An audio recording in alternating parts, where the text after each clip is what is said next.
Hello and good afternoon. Welcome to Third Hand Essex Chambers Planning Environment Update, one of our regional seminar and series. What we normally do each year is to visit a lot of clients and contacts with seminars up and down England and Wales and Northern Ireland.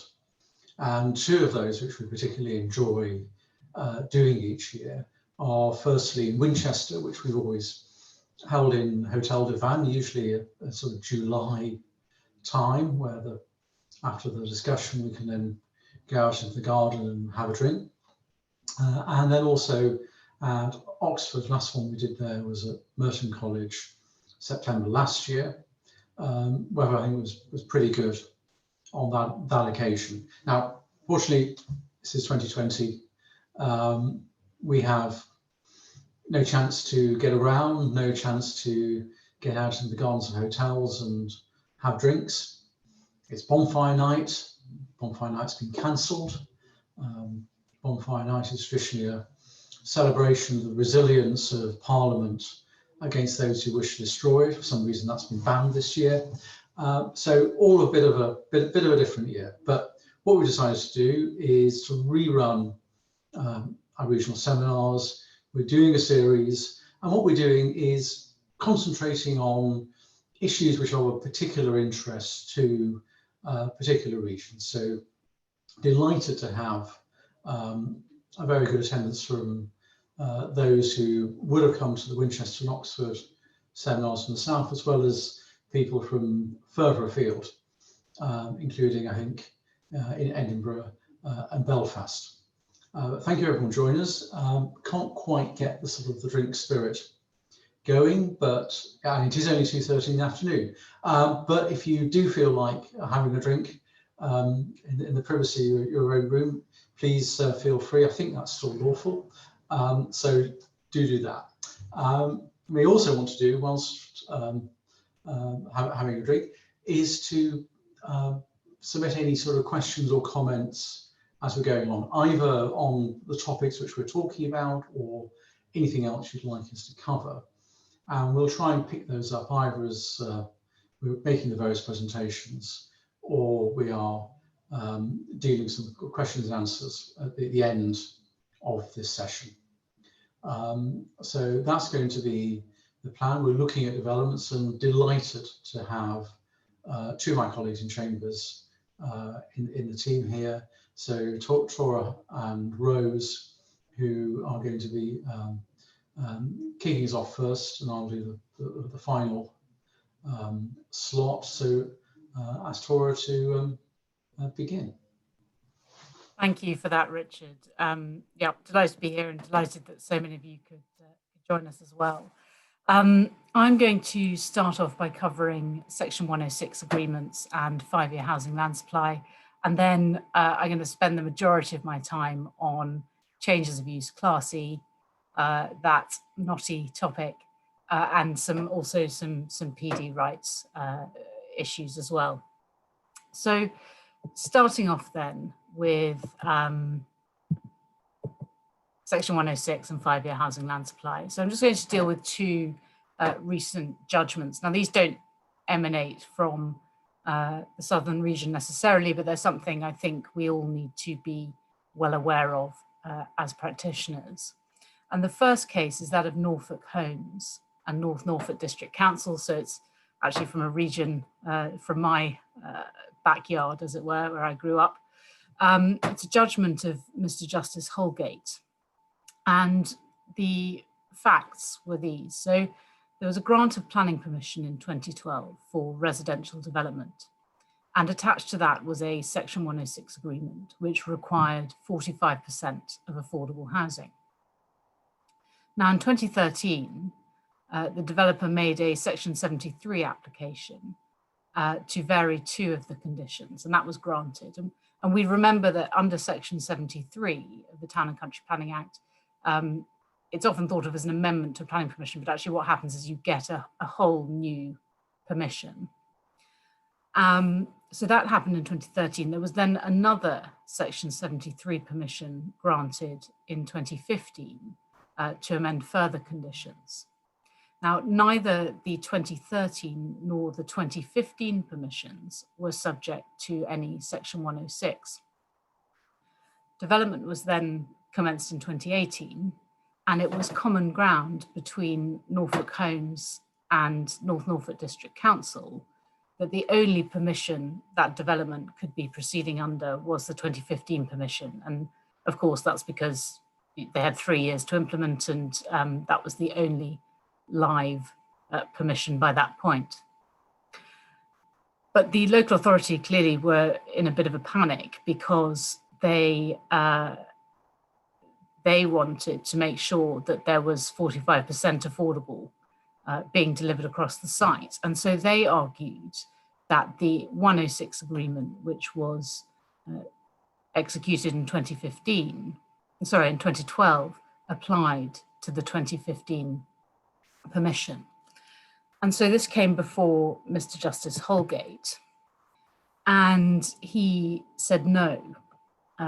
He decided that the language of the 2012 Section 106 was clear and unambiguous, and on its true construction only applied to the 2012 permission, not the 2015 permission. And he also decided that when looking at it, there was no gap in it or defect such that the court would imply in a term which ensured that it covered the later permission.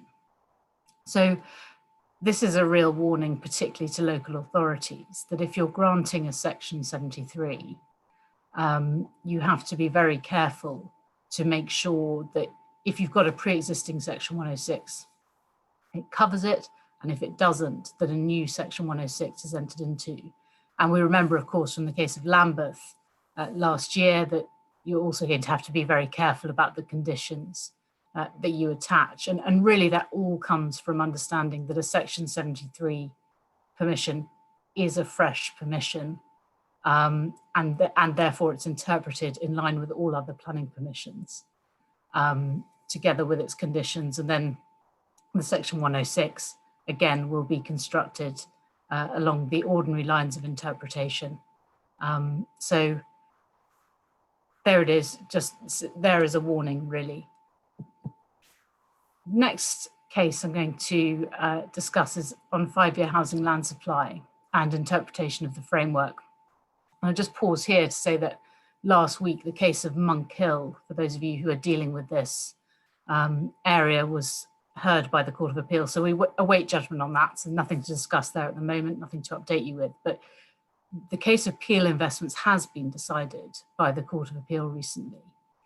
And this concerns the interpretation of out of date in the framework. And the facts were the local planning authority adopted its unitary development plan in 2006, and that was drafted to cover the years of 2004 to 2016, and it included EN2, which was a green wedge policy.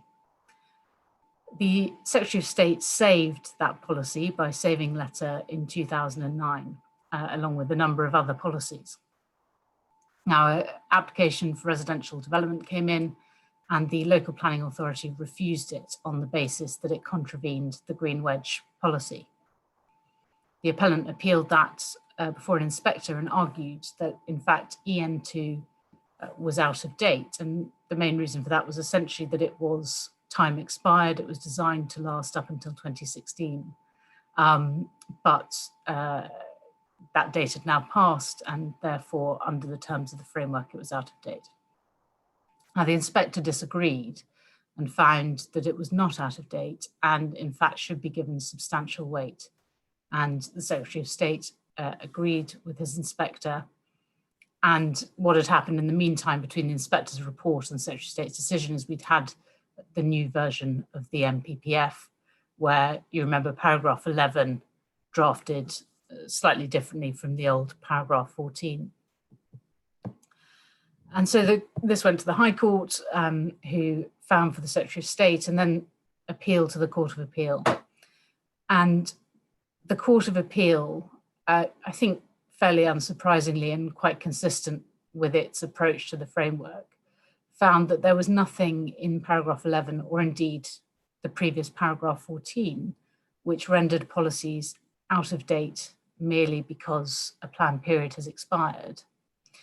And they also took the opportunity to comment on Lord Carnworth's statement in Hopkins Homes, which many of you will remember, and it's been deployed at a number of appeals, where he stated that essentially, in the absence of relevant up-to-date development plan policies, the balance is tilted.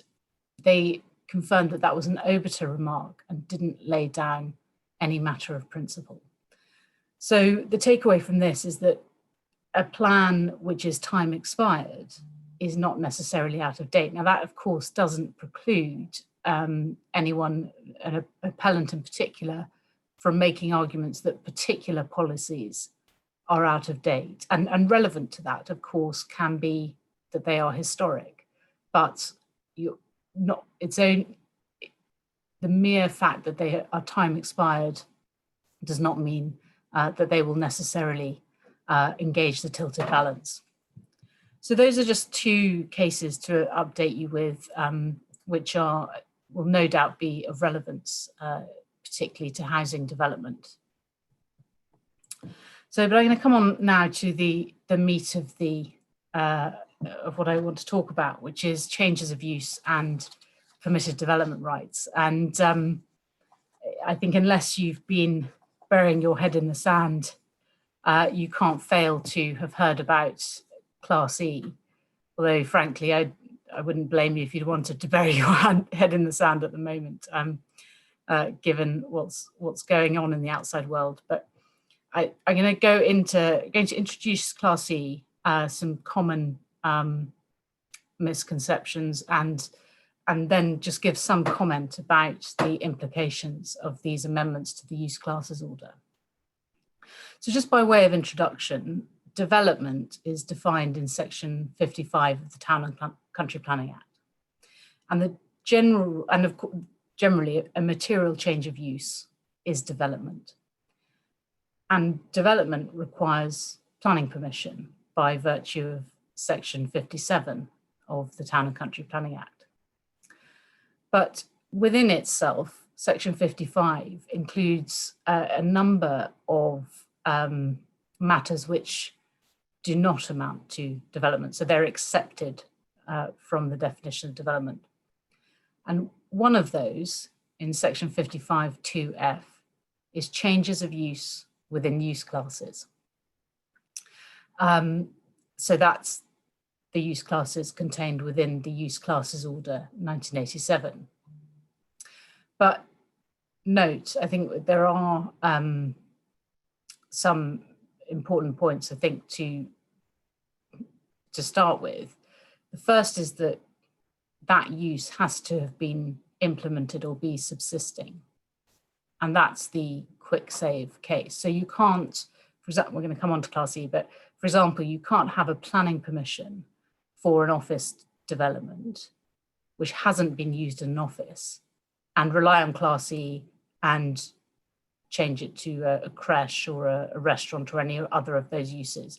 Your use has to have been implemented, used for the first use before you can benefit from the flexibility of the use classes order.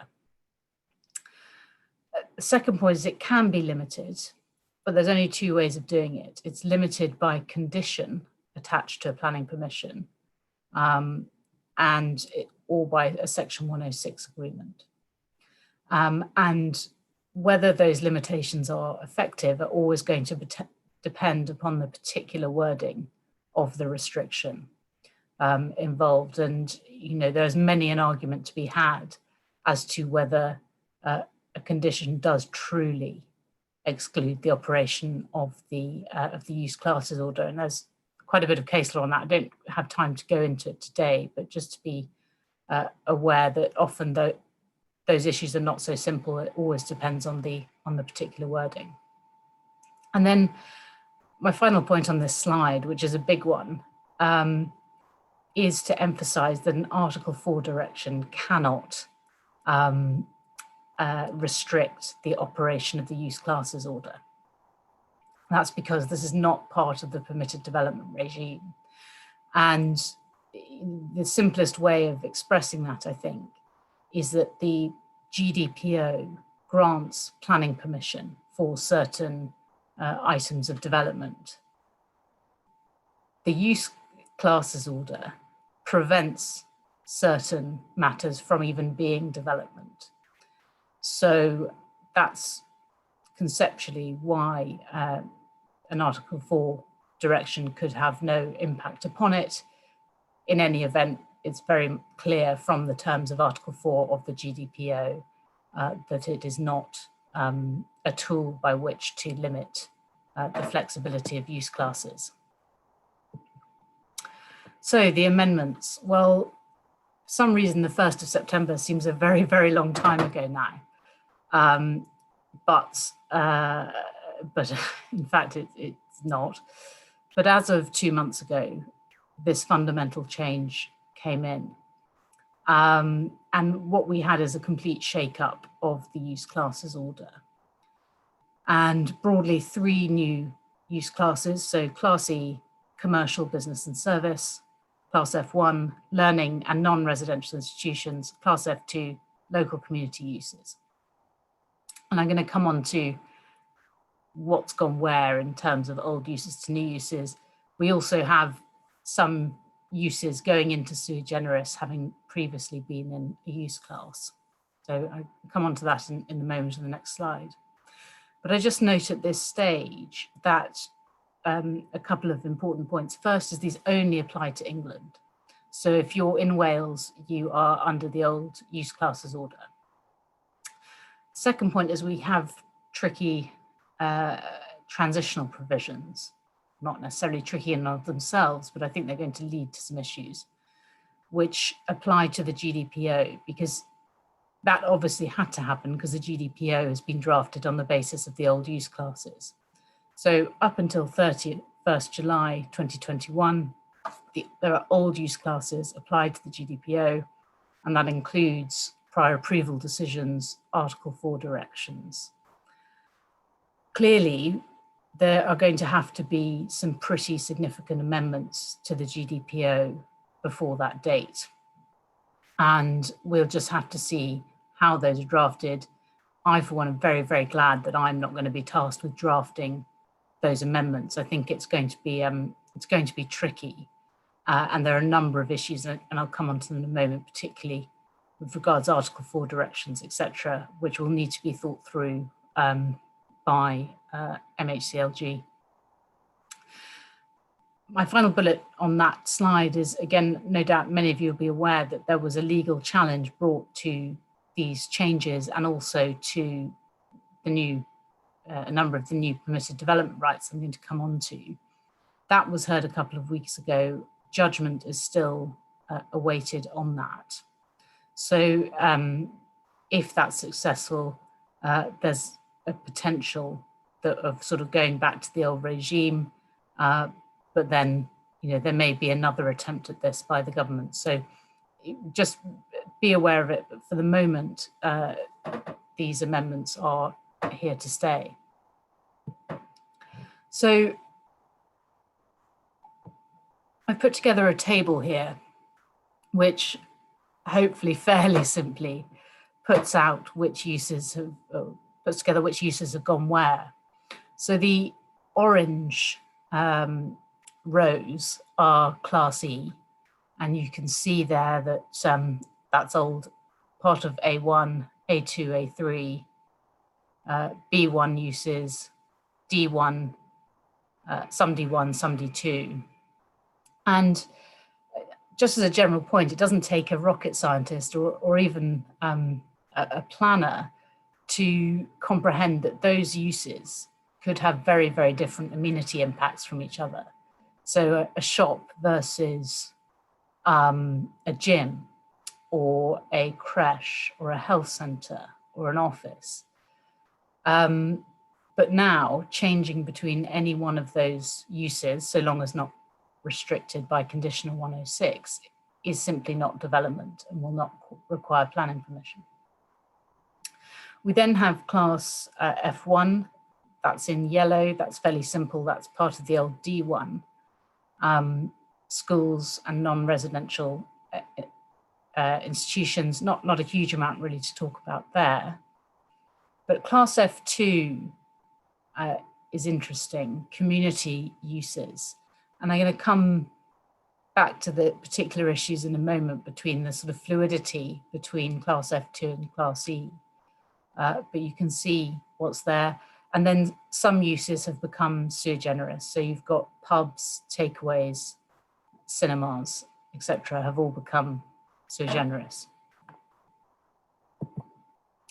So what are the consequences? Well, I don't think it's any overstatement to say that this is very, very significant deregulation of the planning system. The stated intention behind these amendments are to essentially regenerate the high street. I have to say, I'm not convinced that is going to be the outcome of this. I think it is very much broader. I think it strikes at the heart of planning control and the need to regulate uses. And there are a number of issues which frankly appear not to have been thought through. Maybe I'll be told I'm wrong about that, and that this was all recognized by the government when they made the changes, but I can't quite believe they did. First point is the MPPF. Now, clearly that is going to have to be updated at some point to take account of Class E. And query, are we still going to have sequential tests, for example, in relation to town centre uses? Or are Class E simply going to be put in a basket by the government and in national policy terms and be told that, well, these all need to be considered essentially with the same policy tests, the same considerations? Whole host of local plans across the country, their policies will be based upon the old use classes order. Now, I don't think it would be a terribly strong argument to say that just because a local plan policy refers to, say, B1 uses, it cannot then be relied upon and it's totally out of date. I think one has to read the policy in the context with which it was written. But then query, I think there are strong arguments to be made to say, well, actually, very restrictive policies on certain uses within Class E should be given much less weight because the government has effectively legislated to say they simply don't see any of these changes of use as development as requiring permission. There's then the issue of Article 4 directions, which I think is an interesting one, and this ties into the interim, to the transitional provisions. So if you're a local authority who's got an Article 4 direction against, for example, office to resi development under the GDPO, now there's going to have to be some sort of amendment to the GDPO in order to take account of Article E, of Class E, apologies. Does that mean that the local authority is going to have to pass a new Article 4 direction against what may ostensibly be the same PD rights? And if it does, is that going to trigger another 12-month period within which compensation can be applied for?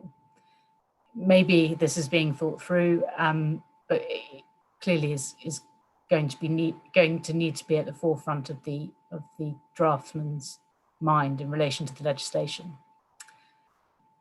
One peculiar issue, which I've had a number of questions about, is the fluidity between Class E and Class F2. And I just want to spend a little bit of time on this. So Class F2 includes a shop mostly selling essential goods, including food, to visiting members of the public in circumstances where, Roman 1, the shop's premises cover an area not more than 280 meters square, and 2, there is no other facility within a 1,000-metre radius of the shop's location. So if you're under 280 metres square and you've got no other shops selling mostly essential goods within a kilometre's radius around you, then you are in F2. But the question that a number of people have been asking, well, you as that shop have absolutely no control over the development that goes around you within a kilometre radius. So you could have a shop set up 500 metres away, and suddenly, rather than being in F2, you go back into Class E. Or equally, you could have a nearby shop that was previously there shut down and find actually you suddenly become restricted, rather more restricted, and you fall into Class F2. And I think it's clear in my mind that you look at the class that the building has at the time that the relevant decision is made, and the PPG very much supports that. And so, you know, if it's an issue that, particularly in rural areas, shops are going to have to be live to, that in fact, actually the flexibility of the rights they have may very well depend on circumstances out of their control. And then finally, conditions. And there are a number of issues. One is the interpretation of conditions has always been an issue in relation to the use classes order, but the reality is there are going to be a whole host of uses that haven't been conditioned in such a way as to prevent the operation of Class E. There's now, I think, also going to be a huge amount of argument between local authorities and applicants about whether it's appropriate to attach conditions onto permissions which limit the flexibility of Class E. And you know, there are strong arguments to be made by applicants that actually, as the government has indicated, that changes within Class E do not require planning permission. There's going to have to be some pretty weighty justification for conditioning the uses within that use class. So quite a lot to argue about there, and this will all rumble on, I'm sure, and we will have much more to speak about in the months and years to come on this, if it stays. Finally, the GDPO changes and some new permitted development rights. So over the past few months, you'll remember again, it's old news now, but it is certainly still bedding in. We had a number of new PD rights brought in order to try and increase housing supply across the country. And they included the classes I've put up on this slide. So AA of Part 1, enlargement of dwelling house with 2 new stories, and then AA, AB, AC, and AD to Part 20, essentially allowing the construction of new flats on top of certain buildings. Can be dealt with very shortly, and all of them are actually very limited, or quite limited in their scope. And so it takes some understanding and reading in order to decide whether any particular building will actually benefit from those particular rights.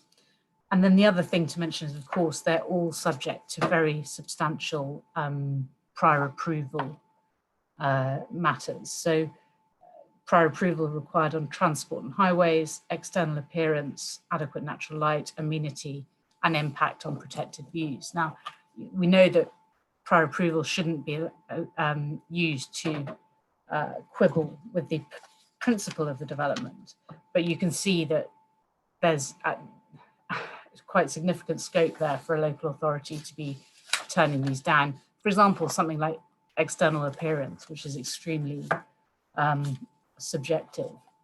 So it's by no means a shoo-in, even if you've got a building which benefits from any of these PD rights. And then finally on that, just briefly on Class ZA, which is perhaps more significant. And this is the PD right, which allows the demolition of a single detached building in existence on 12th of March 2020 that was used for office, R&D or industrial processes, or a freestanding purpose-built block of flats, and then its replacement by a block of flats or a single detached dwelling house.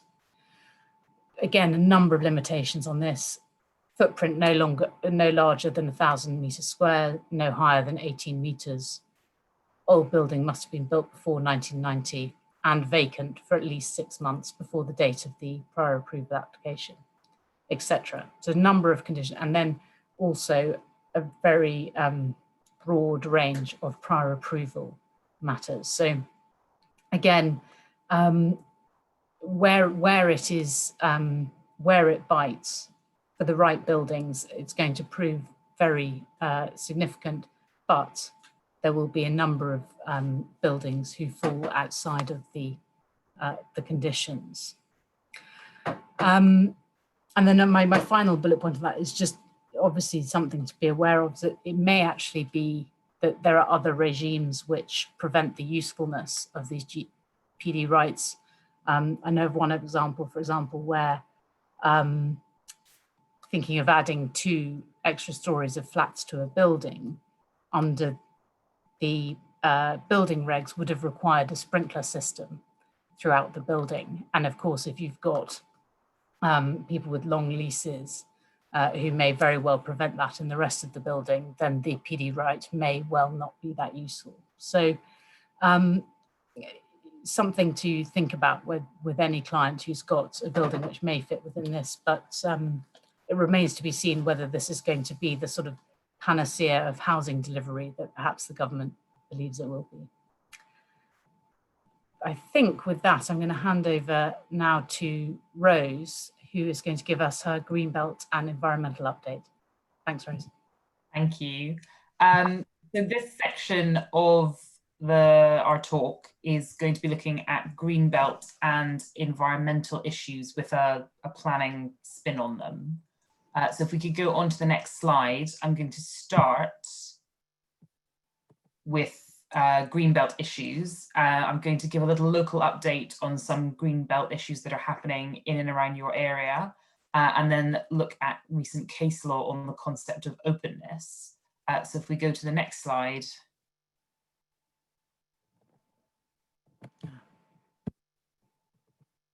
Thank you. Local update first. Oxford, building on Greenbelt land. So those of you who are Oxford based will know that there is a significant unmet need in the city of Oxford, and Oxfordshire councils have all banded together and agreed to meet some of that need. There is a challenge that's just been filed. I don't know quite what the grounds are, to the Cherwell local plan, which is dealing with this particular problem. And all of the housing in that plan, it's 4,400 houses, are going to be on Greenbelt land. So it's been challenged by local CPRE and others. The details of it, as I've said, aren't entirely clear, but it seems to be a challenge based on the fact that all of the housing is in the Greenbelt, probably something to do with inconsistency with government policy, because there is obviously the starting point that you should be building on brownfield land, and I've seen that in some of the campaigning websites that I've been looking at. So we'll see that potentially working its way through the courts over the next few months, years. The courts are struggling to keep up with challenges, so it will be interesting to see when this one actually gets on its feet. Meanwhile, in Hampshire, quite the opposite issue, in that there is a campaign growing support to try and create more Greenbelt land. So a consultant's report was submitted to local authorities in the area earlier this summer, which seeks to put the benefits from the countryside and protection of open land in monetary terms. A motion has been put forward to full council in Winchester by the Conservative group leader, to take that forward and to consider adoption of additional Greenbelt. Winchester Council is currently Lib Dem control, but it runs on tighter margins than Georgia and Nevada, as far as I can see. It swaps back and forth between Conservatives and Liberal Democrats. And so it's the sort of idea that may well gain traction if there's a change of control in the council at the next relevant election. The report itself is going to go to the cabinet in Winchester after consideration by the local plan advisory group. And at the same time, Eastleigh Council has passed a motion in July encouraging other South Hampshire councils to support a green belt. So that's a relatively rare example of additional green belt gaining support and being people looking to create further protection for the countryside.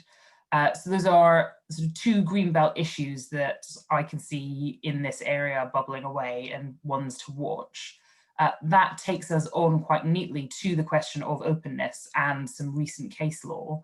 And we start with the case of Samuel Smith Old Brewery and North Yorkshire County Council. Samuel Smith Old Brewery, the sort of CEO and owner of Sam Smith's, is a great champion of the countryside, and he's incredibly active up in Yorkshire trying to advance protection of the countryside in particular. He also bans mobile phones from being on, I think, used or at least out on the table in his pubs. So you've probably got a flavour of what type of character he is. He has been in a long-running battle with the quarry next door over whether or not they can extend the quarry. And this case that went all the way to the Supreme Court is the latest episode of the battle. It was about an application to extend the quarry. And a question of whether the change in landscape occasioned by that, so digging a bit more of a large hole, had an impact on openness. It failed in the High Court. So essentially what they were arguing in the High Court was that the visual impact hadn't been taken into consideration when looking at the question of openness. Quarry extensions themselves are in principle permitted within the green belt if they don't impact on openness or if they're not inconsistent with the other green belt aims. And so it was argued on the basis of the previous Turner case that worked its way through the courts a few years ago, that visual impact should have been taken into account when considering if there'd been an impact on openness. The High Court said no, the Court of Appeal said yes. And it held that visual impact was potentially relevant and significant, both in principle to the question of whether or not openness has been affected and also on the facts of this particular case. And that North Yorkshire County Council had failed to look at visual impact in the context of its assessment. The Supreme Court disagreed and held that the visual quality of landscape is not an essential part of openness, broadly on the grounds that one can get ugly land in the greenbelt as well. So it's not just, greenbelt isn't just about preserving visually attractive land. And openness is a broad policy concept. So it's not a question of law. It's a broad policy concept linked to prevention of urban sprawl and keeping land permanently open. And because national policy is that mineral extraction is in principle compatible, when you're looking at openness, you are entitled to conclude that yes, there might be a visual impact, but it's temporary and it's subject to restoration. The Supreme Court went on to find that matters relevant to openness in any particular case are a matter of planning judgment, not law. And it's really a matter for the decision maker on the facts of the challenge on the facts that's before him. And in this case, the challenge wasn't made out because visual impact elements of it had been factored into the assessment, and it was up to the decision maker to conclude whether or not that amounted to an impact on openness. This is a continuation of a trend in the courts following the Tesco decision in 2012, when they said that all policy is a matter of law, to try and roll back on that a little bit, because they were seeing a significant number of challenges brought to decisions on the basis of error of law when they were in fact dressed up challenges to planning judgment. We've seen the courts on a number of times in the last 8 years firing back and saying, no, you've really got to have a proper question of law for us if you want to come and challenge a decision in the courts. And this seems to me to be yet a further example of trying to close off an avenue where people were bringing challenges when arguably what they were disagreeing with was questions of planning judgment. Moving on then to the Hook case. And now in this case, the claimant applied for retrospective planning permission for a greenbelt site in open countryside. What she'd done is she erected a worker's dwelling that was ancillary to the use of land for horticultural and agricultural purposes, and she'd also extended that to form a bigger bedroom. Permission was refused by the local planning authority. At the appeal, she argued that the planning inspector could have imposed a condition to restrict the use of that property to a person working in agriculture on the land, which would bring it within a category of not inappropriate development. The appeal failed, and the inspector didn't actually grapple with the question of a condition at all. So there were arguments that, one, he failed to take into account a material consideration, two, he failed to give proper reasons, and three, he'd erred in concluding that the development was inappropriate development. What the court held, and this also went up as far as the Court of Appeal, so what the Court of Appeal held was that the dwelling wasn't a building for agriculture, it was a dwelling, and it wasn't inappropriate, and therefore it was inappropriate development. The High Court actually refused permission twice at the permission stage, so on paper and then orally, and then the appeal went to the Court of Appeal. They granted permission but decided the case themselves and ultimately refused the challenge. They held that the type of development is a matter of planning judgment. So long as the findings of fact are lawful, then it's up to the decision maker to exercise their judgment as to whether development in this case was a dwelling or whether or not it was an agricultural dwelling. The imposition of a condition doesn't change the nature of the development. And so on that basis, the inspector wasn't required to consider imposing a condition, wasn't required to grapple with it in the report. And so again, this is yet another case where the courts are saying, look, a lot of this is about application of policy, it's not a question of law, and please go away and think very hard about whether or not you come to us with any further challenges. Despite their protestations, obviously, as we can see, that doesn't seem to work, and we still see quite a lot of challenges in the Greenbelt sphere to applications of the Greenbelt test, such as this. Moving on then to the next couple of cases. These aren't Greenbelt cases per se, they're more green space cases, and they're about the application of local green space policies. The first one arises in Liverpool, and that was a housing development in a green wedge site. And the court there looked to the Greenbelt cases in Sam Smith's and Hook, and said that in the context of a green wedge policy, openness remains a policy concept. It requires realism and common sense, not excessive legalism. And there, the impact on openness of the green wedge policy, again, was a matter for the decision maker. The policy itself didn't have a very special circumstances test or any presumption against built development. So on that basis, it was a matter for the decision maker to look at the impact and conclude whether or not it met the policy in those specific circumstances. Loch Airlort is a challenge to a neighbourhood development plan and the local green space policy contained within it. Policy 5 of that policy provided that development on local green space would only be permitted if it enhanced both the original use of the site and the reasons for its designation. And Loch Airlort's had development planned in a number of different areas caught by this policy, and their development would have been not inappropriate development had it been Greenbelt, but would have fallen foul of this policy number 5 because it was on its face more restrictive. The challenge in that case was successful, and it was held that the policy wasn't consistent with national policy. That is not in and of itself an automatic fail, but adoption of the policy needed reasoned justification, and that wasn't present in the decision-making documents. So that's why they were sent back to go and think again about their green space policy. Moving on to a new topic now, to an environmental update. I've got 3 topics to cover in the next 10 or so minutes. We've got an air quality update, looking at climate emergencies and how climate change as a topic it's working its way through the courts, and a few recent cases right at the very end.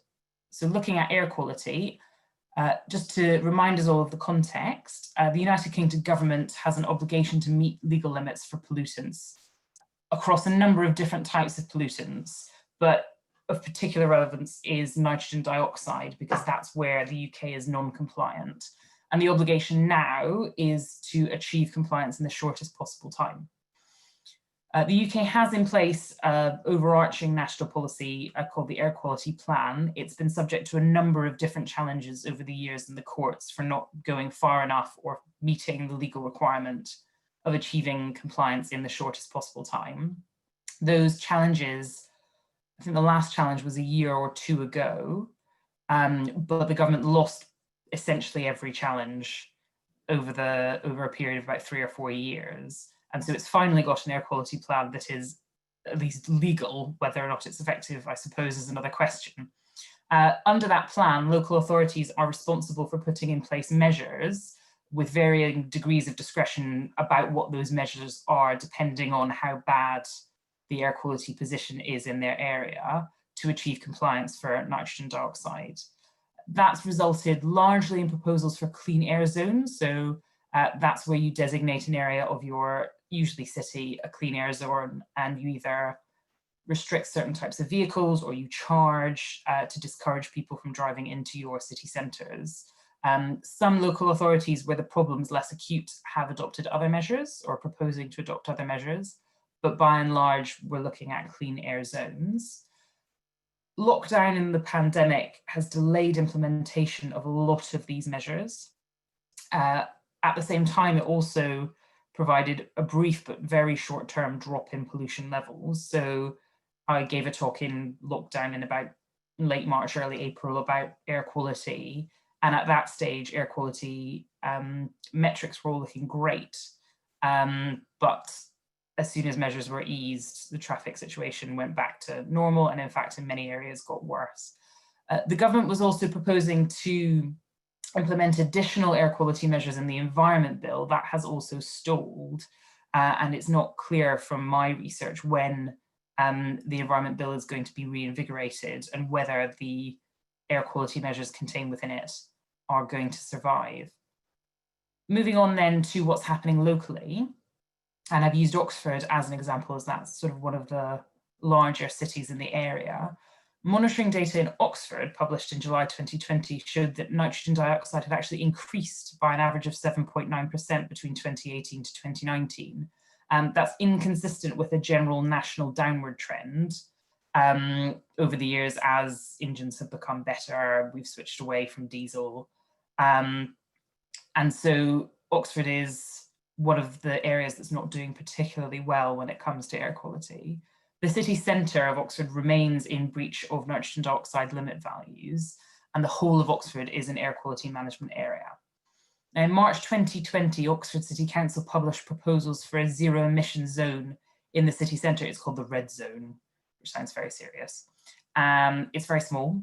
It's a couple of a handful of streets around the core market area and around the two local shopping centres. And the proposal is that you'll be charged £10 unless you're a zero emission vehicle. So basically, unless you're an electric vehicle, you will be charged £10 per day to drive into that area between 7 and 7. It's also a bid to become the first all-electric bus city in Britain and trialling all-electric refuse collection vehicles. And it's published its first pollution reduction target that goes further the EU limit values and seeks to achieve 30 micrograms concentrations rather than the current legal limit of 40 micrograms. So Oxford is very ambitious. Implementation, unfortunately, has been postponed due to coronavirus. So they were due to consult on the red zone. That's now not happening until the later part of this year, as things stand at the moment, with a plan to implement in summer 2021. Does that have any impact on planning? The zero emission zone itself, probably not. General air quality obligations are relevant to planning. And there is case law that came out of the courts a couple of years ago now, which says that the mere existence of national air quality policies or broader local air quality policies would apply by analogy to tackle air quality does not absolve you of ensuring that your development complies with local air quality policies. Moving on then to climate change, there's been an increasing trend over the last year or so for local authorities to declare climate emergencies. So as of the 6th of October 2020, 74% of local authorities had declared a climate emergency. That includes in this area Winchester, Oxford, Oxfordshire, Southampton and Portsmouth. I looked at Winchester's local policies. They've also declared an ambition to achieve net zero and published a carbon neutrality action plan recently. Does any of that, do climate emergency declarations have any impact on planning? Yes, they do, in a number of different ways. At a plan making level, you have section 19(1)(a) of the Planning and Compulsory Purchase Act 2004. That requires development plan documents must, when taken as a whole, include policies designed to secure that the development and use of land in the local planning authority's area contribute to the mitigation of and adaptation to climate change. It sounds very broad. Client Earth, however, the campaigning charity of lawyers that are the ones who beat the government 3 times in a row on the air quality plan, have written to 100 local authorities across England last year, putting them on notice that they will breach their legal obligations under the Planning and Compulsory Purchase Act and risk legal challenge if they don't introduce proper climate change plans. So there is a challenge brewing for one or a number of unlucky local authorities who don't, in the eyes of Client Earth, adequately address climate change in their emerging local plans. So that's an issue to watch out for. In terms of day-to-day planning decisions, the Winchester Carbon Neutrality Action Plan is very broad brush on planning. It talks about working with major development to try and ensure that it's got the most up-to-date technologies and mitigation measures. But there's nothing specific in that plan that says that how climate change is going to be addressed in individual decisions. I think it is probably a broader trend, though, for local authorities to start thinking about climate change and how they deal with it within the context of the planning system. And we've seen in other areas major infrastructure projects falling foul of climate change obligations, which takes me on neatly, actually, to my next slide, which looks at recent cases in the environmental sphere. And in terms of climate change, we are seeing challenges to major infrastructure projects on the basis of a failure to meet or take into account climate change obligations. The first one is the challenge to the Heathrow third runway. It's a very long-running series of challenges, actually. There are multiple claimants seeking to challenge the designation in the airport's national policy statement of a third runway at Heathrow. This version of the litigation commenced a few years ago, and the decision was challenged on a large number of grounds by a number of different organisations. The successful argument at the Court of Appeal was that the decision to designate third runway failed to take into account the government's commitment to the Paris Agreement. So the Paris Agreement itself just didn't feature in any of the decision making. It was effectively a basic material considerations issue. The government totally failed to take it into account. And so the designation was held to be unlawful on that ground alone. Other challenges within that litigation failed, in particular an attempt to expand the scrutiny that you would exercise as a court under the Habitats Directive. So it's just irrationality, and there's no anxious scrutiny or proportionality review that takes place where there's an allegation that you failed to comply with the Habitats Directive. Heathrow has appealed the decision in Plan B, and it's being heard before the Supreme Court this week. I think the hearing started yesterday. The government, via Boris Johnson, accepted the judgment and its outcome in February, so they're not actively participating in the appeal. It's just Heathrow. So depending on what the outcome is, it will be interesting to see how it plays out politically and what actually happens to the Heathrow third runway, given the air travel industry is now on the brink of collapse, and how long it takes to recover. The second case is a case of Packham, which is a High Speed 2 case. So this was a challenge to the review of High Speed 2 and the decision, again in February this year, to continue on with the project. Chris Packham challenged that decision on similar grounds. Sorry, my laptop isn't plugged in. Challenged decision on similar grounds to Heathrow, saying that there'd been a failure to take into account the Paris Agreement.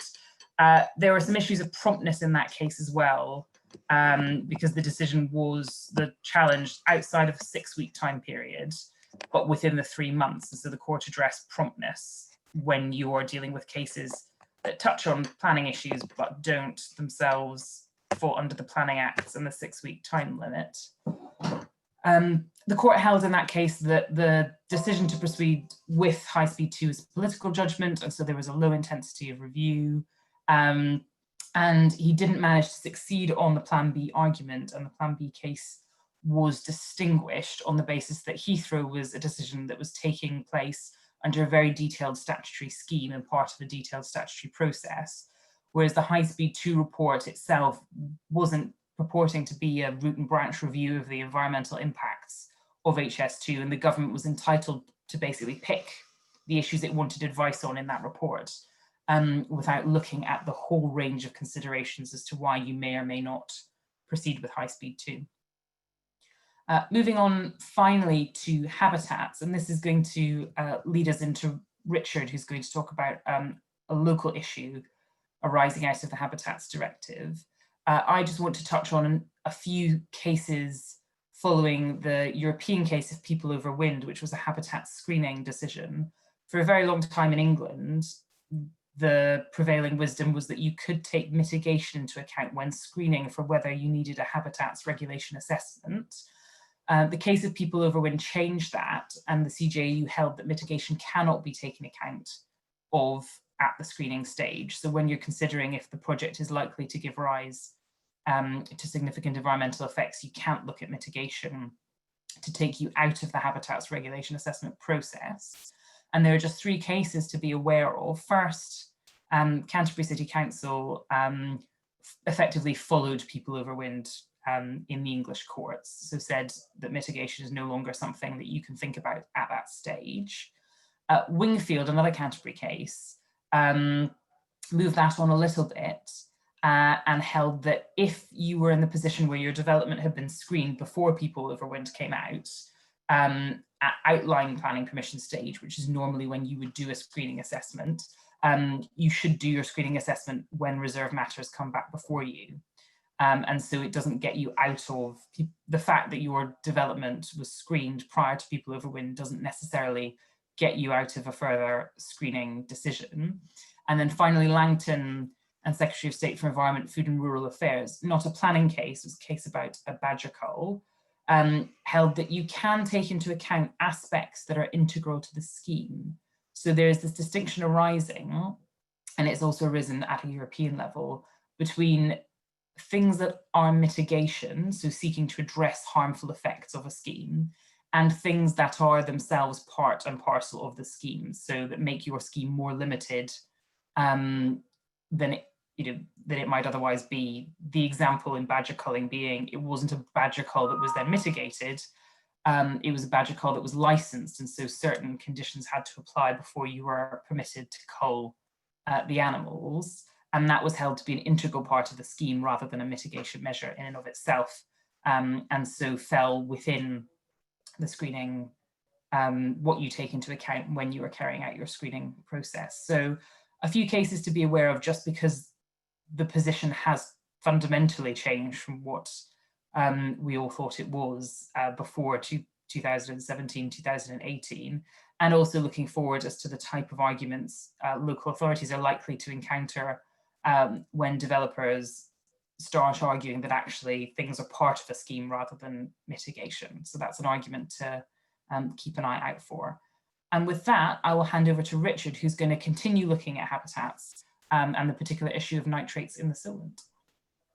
Okay, Rose, thank you very much for that. And as Rose said, her explanation on environmental matters, particularly on habitats, slides into the nitrates topic, which I'm going to cover fairly briefly now.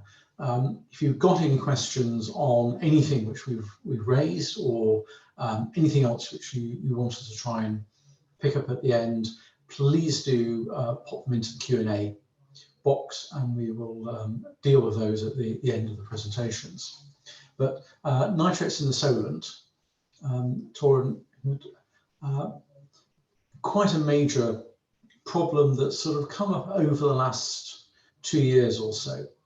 And that concerns issue raised by Natural England about nitrate and phosphorus input going into a variety of European protected sites, especially under conservation or special protection areas, which are in the Solent.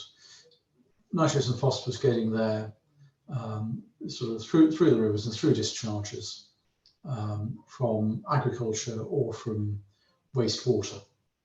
That has an ability to cause the growth of algae in particular, and it's seen as a contributor to unfavourable conservation status of those particular European sites. Well, it's fair to say there's a lot more work that seems to need to be done on that. And to put the sort of legal context in, next slide please, Tora. Thanks. Which reflects the sort of points where it was dealing with. Remember, first of all, you need to carry out appropriate assessment if there is likely to be a significant effect of the project on the European site. And that is alone or in combination. And that's the point which is sort of picked up in the cases which Rose has been dealing with. There's a tendency to look at a project only if itself is going to have quite a sizable effect. Looking at it in combination gets you to the point where if you have a general sense of the environment, the state of the environment, because of the effects of lots of projects which are going on, which is harmful, then any addition to that has has to be taken into account with those overall impacts, and has a tendency to be seen as adding to the harm in doing that. So it's in combination which gives quite a bit of oomph to relatively small schemes, and I'll deal with those in a moment. If you have to do an appropriate assessment, then the project can only be permitted, subject to an exception, if it will not adversely affect the integrity of the European site. Now, integrity of the European site, not the same as avoiding harmful effects on it, but again, it takes us to one degree of judgment. Saying that there will not be an adverse effect on integrity relies on establishing that situation beyond reasonable scientific doubt. It's a very strong precautionary principle approach introduced in the Wadensee decision now about 15 years ago. So you have this approach of small projects maybe causing harm in combination with what else is going on, and a very strict approach to the precautionary principle. Now, if you fail to get through that test, then you are in the category of imperative reason overriding public importance, and compensation as ways of dealing with that. But that's more easily justifiable in the context of very large schemes, or a situation where perhaps the current state of land cannot be left. The particular development is discretionary, then Europe is not really going to come to your help. So if we look at the issues which have been sort of propping up in the Solent, first of all, the studies which have been done seem to me to be somewhat limited so far, notwithstanding the very significant effect this issue has had on the ability to bring forward housing development. The latest analysis is in Natural England's advice on nutrient neutrality. The June 2020 is the latest document, is beyond that. And that does sort of recognise it's really only the Solent Marine Special Area Conservation has had a condition assessment that's been carried out. And amongst these issues does seem to be excessive nutrients.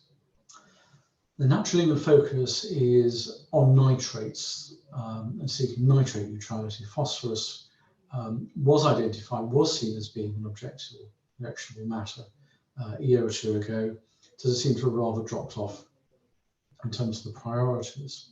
But to illustrate how significant these impacts have been, draw attention to the Wisborough Road South Sea Planning Appeal, and put the planning appeal reference there if you want to look at it up on the Inspectorate's website. In that case, there was an existing house in multiple occupation, C4 use, intention to carry out some alterations to that, which would put an extra bedroom in, so it becomes a sui generis HMO. That was refused by the inspector on the sole issue of needing to make a contribution to ensure nitrate neutrality. So it's nitrate neutrality being breached by an extra bedroom, and so presumably one single extra occupant. A number of other studies have been produced, and one to draw attention to on the next slide is quite a useful paper produced recently in respect of the Budds Farm wastewater treatment area. So that's a review that's been carried out for the various local authorities affected in Hampshire. And it looks into the science of the problem in a fair bit of detail. So it's quite a useful study to make. Now, turn then finally to looking at solutions. The problem which was brought in by the Natural England approach, which originally started around the Portsmouth area and then spread through quite large parts of Hampshire, and it's become an issue in other parts of the country as well, has been an opposition to new housing development on the basis that housing both generates wastewater from its immediate occupants and also allows those occupants to be in that area, and so generating wastewater in other facilities and other buildings. Opposition to any grant of consent without some degree of solution in place. Now, we're moving towards a solution, although might not be thought to be necessarily the most desirable of those. A nitrogen calculator has been produced by Natural England, and I've given a link there. That's to identify what the increase is likely to be in nitrogen produced from that particular development proposal. The starting point is to find ways of reducing that output. That output is judged, I find slightly interestingly, in terms of the volume of water rather than the volume of nitrogen waste that may well be produced. So measures which will reduce the water discharge, either because you're dealing with it on site or simply because you're discharging less water. So questions of more efficient toilets and more efficient washing machines, I think, would come to mind there, are a good place to start. If you do have a net nitrogen contribution from the development, and that, I'm afraid, is going to be the case in most housing schemes, then the expectation is that a contribution will be made with the intention that that's going to be used to address the nitrogen problem elsewhere. One solution mooted is to improve the quality of wastewater treatment works to reduce their nitrogen output. A second one is the set aside of agricultural land to a community type use, or use that is not going to involve fertiliser and so result in less nitrate runoff. Government has supported some of those measures, and some funds from central government have been made available to help achieve that as well. Now, neither of those seem to me in principle to be the right ways of looking at the problem. Because first of all, the problem is one which is not one primarily due to new development. It's a problem which is an existing issue from agriculture and from the population in these areas. So if we're looking at a solution, you really need to be looking at an overall solution reflecting what's there already. Secondly, loss of agricultural land to unproductive uses, and it seems to be undesirable.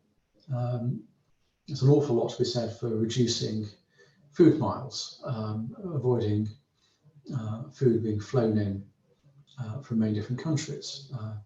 Hampshire has some of the best wineries in the country, places like Hattingley Valley and Exton Park. There's a lot of other things we can be doing with agricultural land than removing it from production. But I think it all points towards the need for a big solution which isn't reliant on the development industry. It probably really goes to a need for investment by the water companies and sewage undertakers in particular, funded by water rates, and to try and deal with the issue in that sort of general sense. But imperfectly, those things may seem to be housing development in these parts of Hampshire seem to be moving ahead, at least at this stage. I'm going to move on from nitrogen to historic environment matters, and pick up in the context of things that are only two cases. Before I do, just draw attention to the photograph, which many people will recognise, which is Peninsula Barracks in Winchester, historic military and ultimately before that a royal site, faced with the threat of demolition back in the 1990s and saved by a scheme devised by Save Britain's Heritage and by a local architect, Hugh Thomas. Hugh Thomas unfortunately passed away last month. He leaves a huge legacy in Hampshire, of which the rescue of Peninsula Barracks is, I think, the greatest of those. Very, very large number of heritage cases have been running through recently. I just want to pick on two of those. First of all, the decision of the Supreme Court in Dill, and now in due course come on to the question of K. Dill, some of you may have come across already this year. It's a case concerned a pair of 18th century lead urns. They were originally at Rest Park, left Rest Park in 1939, moved around with the family who owned them, going from various properties already put in the garden, and then when they moved somewhere else.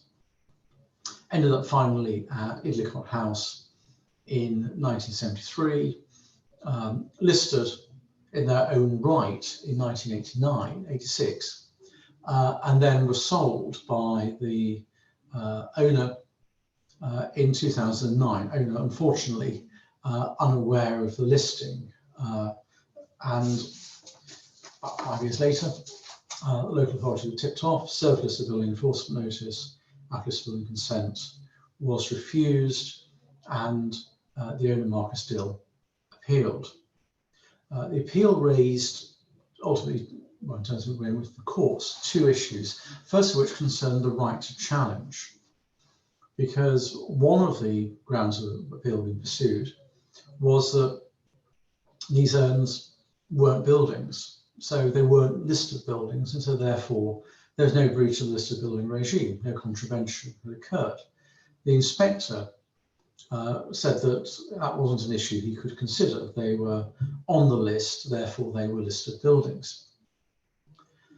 But rather sort of knocked that point of Mr. Dill's out from the start. He appealed to the High Court, who dismissed the appeal, and to the Court of Appeal, who did the same as well. Then the case went to the Supreme Court in March. I was acting for Marcus Dill throughout the case. Supreme Court dealt with the first issue on the right to challenge, ultimately, sort of quite briefly, and they've taken a very robust approach to this in the hearing. What they emphasised was that the general principles, the rule of law gives an individual the right to challenge decisions which affect them, and to sort of vindicate those rights in court proceedings. That's subject to the interpretation of a particular statute. but that's a starting presumption. And in Boddington, Mr. Boddington, in the 1990s case, liked to smoke on trains. He's prosecuted for smoking on a train and sought to challenge the lawfulness of the bylaw. House of Lords said he could challenge the lawfulness of the bylaw. They then said the bylaw was perfectly lawful. In Dill, what the Supreme Court held was that Marcus Dill could raise the question on the listed building enforcement notice appeal as to whether or not these urns on their peers were buildings or not. That was a reflection of the general principle. There was nothing in the statutory regime which stopped it. And interesting that the court didn't feel the need to rely on the way in which the listing regime works and the problems which there are with that before deciding that Marcus Dill could take the point. What it did, though, also say is that the provision actually ran quite straightforwardly. One of the grounds of appeal, ground C, is that there's no contravention of Section 9. Section 9 makes it an offence to carry out works of demolition or alteration to a listed building without consent. Alteration affects special interest. To be a listed building, you must be a building on the list. So you must first matter for the appeal to consider, is it on the list, but also to consider if it's raised, is it a building? If it's not a building, that is going to be a successful appeal. So Marcus Dill could take the points. It also becomes a wider route of challenge in a number of mechanisms. And I think the next slide sets out some of those, which is that, firstly, the Supreme Court made very clear in argument, and it comes through in the judgment as well, that if Marcus Dill had been prosecuted for the offence of demolition of a listed building, he could have raised that question as to whether or not the urns were a building as a defence to that prosecution. The principle that you can defend yourself in criminal proceedings against an unlawful notice do hold in situations such as stop notices, breach of condition notices, temporary stop notices. Enforcement notices and listed building enforcement notices are subject to a statutory ouster. And that rather reiterates, as far as the courts were concerned in Dill, that the time to raise those points of lawfulness is actually in the form of the statutory appeal to the Secretary of State. Secretary of State can also hold that a condition on a planning permission granted a long time ago is unlawful. The Newbury case, one of the classic planning cases in the House of Lords, concerns just that issue, and slightly more recently, Earthline. Again, it's also possible to challenge the lawfulness of bylaws and secondary legislation if you're prosecuted under those, whether that's going to come upon the coronavirus regulations, we'll have to see. The second issue that comes in Dill was the question of what actually is a listed building, what test should have been applied to that. And listed building has two really parts of the definition. One is the building which is at the time being included on the list. So you look to see, is it a building, and is it on the list? So you look to see what's on the list. There's also an extended element, any object or structure fixed to the building or within the curtilage of the building forms part of the land. Provision in recent list descriptions to exclude various of those elements if they're not of interest. But the general principles of the extended definition still very much apply. In terms of the first question as to what is a building, that includes, the statutory definition includes a structure or erection. And the view which the Supreme Court took was that what is a building is judged by the general approach in planning terms to what is a building. And that was identified in the second Skerritt's case as involving consideration of the size, permanence, or degree of attachment which that particular object has got. And it's worth having in mind on the building question is that in a planning context, it normally comes in the context of whether or not building operations have been carried out. In Skerritt's case, a rather lengthy process involved in erecting a marquee. In the building context, you're still looking at whether works of demolition or alteration are carried out, and works of demolition, Lord Harwood thought, have a context of dismantling. So that seems to me to be relevant both to whether something is a building, but also relevant to whether what is done to it is demolition. It may simply be if you pick it up and put it somewhere else, it's firstly a sign it's not a building, and secondly, it may well not be works of demolition, even if it is a building. The planning cases have generally involved ultimately quite sizable structures with various works to sort of put them together. So the marquee in Skerritt's, very large polytunnels in Hall Hunter, on a slightly smaller scale, called mobile poultry units in Savorley Valley, albeit that they could only be sort of dragged around the field, having been assembled over a period of a couple of days, put on skids, dragged around. You couldn't actually take them off the site, dismantle them in that process. Dill is the first case that's dealt with the point in the listed building context, although the issue has previously arisen in some discussions about the status of particular statues which have been listed in their own right. So that's the building definition. The other category is the extended definition. And so that's object or structure fixed to the building or part of the land. Now, an object or structure is not necessarily a building in its own right. Maybe if it is a building in its own right, maybe a reason why it would possibly is not even an object or structure, would be or seen as especially related to being question of being ancillary within the curtilage is another way in which the courts have sought to give some sense to this. But how do you then look at whether it's fixed or it's part of the land? Supreme Court follow a series of cases which have taken the view that you look there is not actually on the planning law test if it's a building, but the property law test as to whether or not something is a fixture or whether it's part of the land. And that has two elements to it. One is the degree of annexation, and the second is the purpose of annexation. The classic cases on those of Berkeley and Poulet, which is the one which quite often land law courses will tend to start off with, concern the sale of a house and whether or not that house included within it various sort of paintings within the building and outside the building a statue which was on a plinth.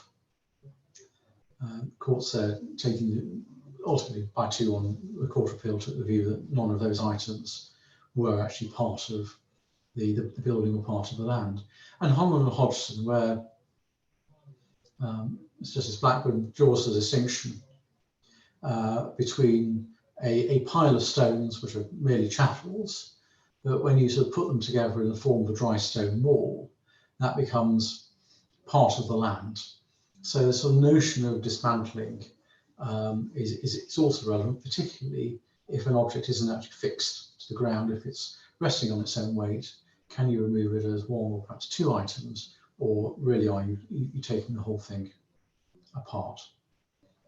So a reiteration of the extended definition, and also what we find in the circumstances of Dill, quite a degree of caution as to how far that goes. Lord Harwood referred to the urns as vases, and a reasonably strong steer that he thinks it's perhaps rather unlikely that they would be buildings.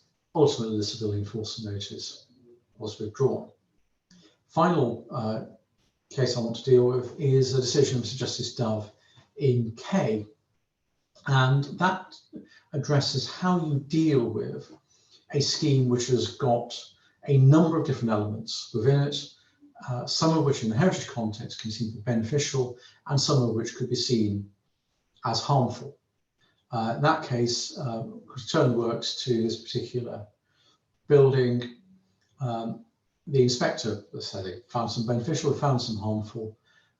In looking at the harmful elements, he didn't give any weight as public benefits to the benefits of the other works, and that was a particular criticism was being made by the appellant. The appellant did receive from the inspector consent for some of the works, the beneficial works, but not for the ones which the inspector had disliked. And so the challenge turned on the NPPF section paragraph 196, which deals with less than substantial harm. And that's set out on the next slide, which will come up. Brilliant. Thanks, Tora. So whereas less than substantial harm, you weigh that against the public benefits of the proposal. And in looking at that question of the harms and the benefits, Mr. Justice Dove follows the comments by Sir Duncan Newsley in a case last year called Safe Rottingdean. And what Sir Duncan Newsley emphasised was that in terms of looking at the paragraph 196 approach, what you're seeking to do under that is to identify whether there are any particular harm, and then the benefits in heritage terms of that scheme. And so let's move to the next slide, please. Benefit in heritage terms of that scheme will go into the public benefits to be balanced against it. You don't disregard harm under the section of paragraph 196 approach simply because there are some benefits which could be said to outweigh it. And he actually distinguished that from the statutory approach to section 66 and section 72, a special regard to the desire of preserving or enhancing civilians or conservation areas, by saying in those situations, you obviously have to look at, give special regard to the harm, you give special regard to the benefits, and so you might end up with a net beneficial approach, even if there's some degree of harm. Now, that does create a bit of a separation between the statutory and the policy approaches, and previously the case law has tended to see the policy approach as a reiteration of the statutory approach. And I suspect we may hear a little more on that. But turning to the judge's conclusions in K, what Mr. Justice Dove found was that there was an overall conclusion by the inspector that there was harm. And the error in that case was, as has been alleged, to not look at the benefits of the in heritage terms when it came to whether or not public benefits outweighed the harm. He recognised that there was going to be an issue potentially is what's the linkage? Could you are the benefits, the beneficial elements, unrelated to the harmful elements? Could you get the good bits and actually leave out the bad bits? But that becomes a matter of judgment in the circumstances. And the final point which arose in K was this question of partial permissions. Plenty of authorities saying you may be able to grant planning permission in part, and in this particular case, Mr. Justice Dove took the view that, well, split decision was clearly possible because you had a series of particular works within the same application. And there was no consultation required. The inspector didn't have to raise that as an issue, and there's no prejudice from him having not done so. So that's a run through on some heritage cases. We'll turn finally to some questions that have come in. And Tora, do you want to take the first question, which is a situation where we're told clients obtain planning consent for a domestic garage adjoining house, built a garage, moved in, but he's used it as his residence, hasn't used it as garage. He's lived there for only over 10 years.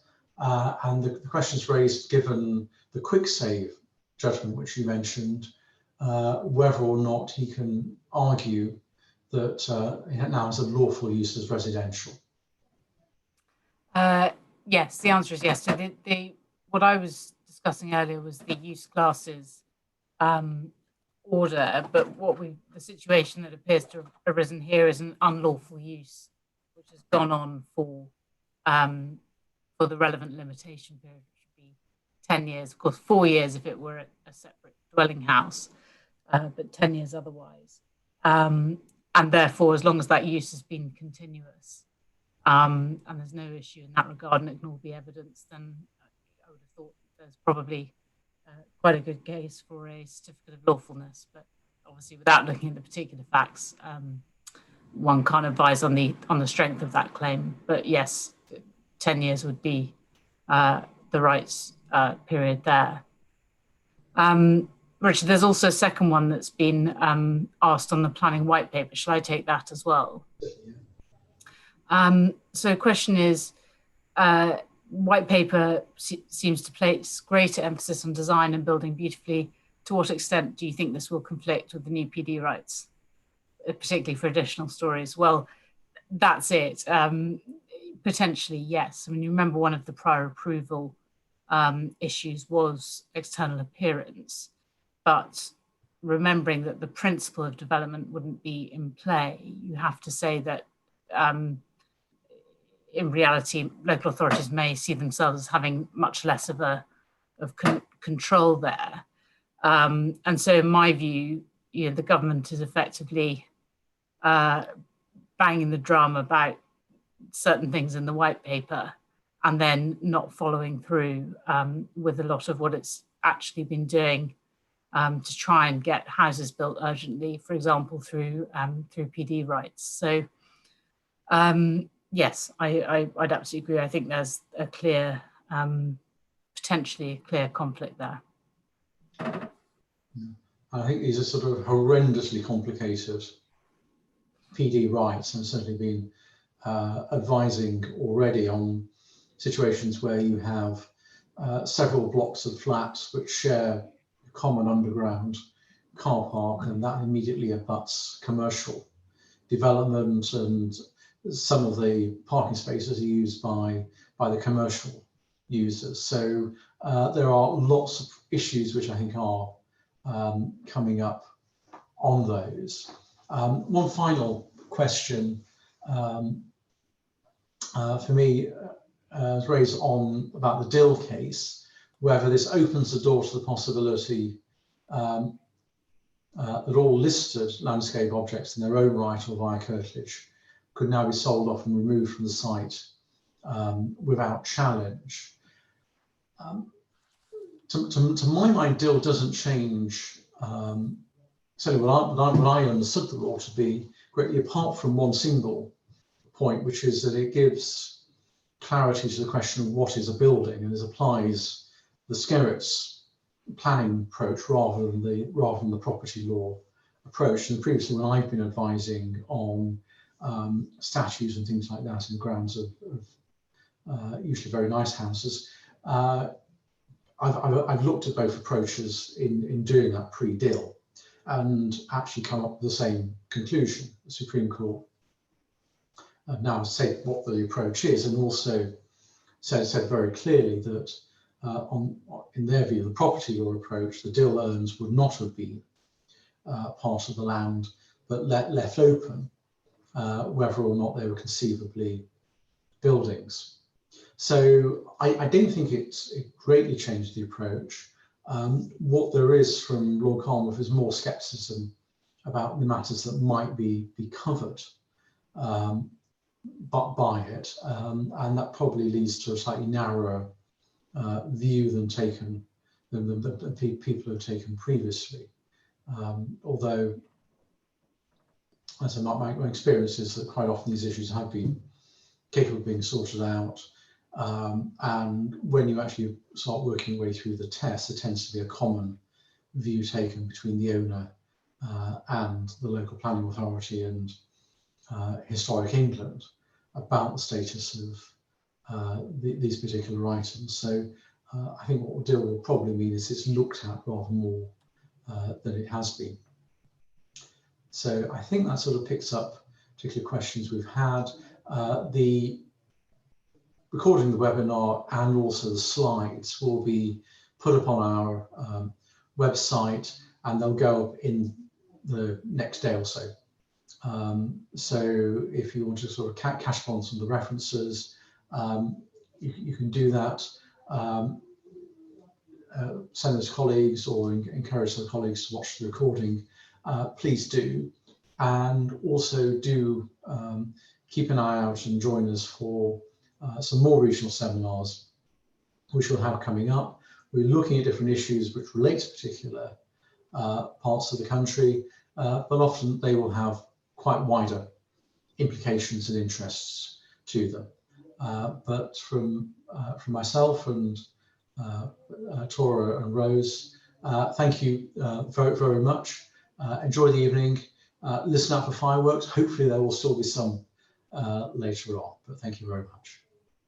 Bye. Thank you. Bye.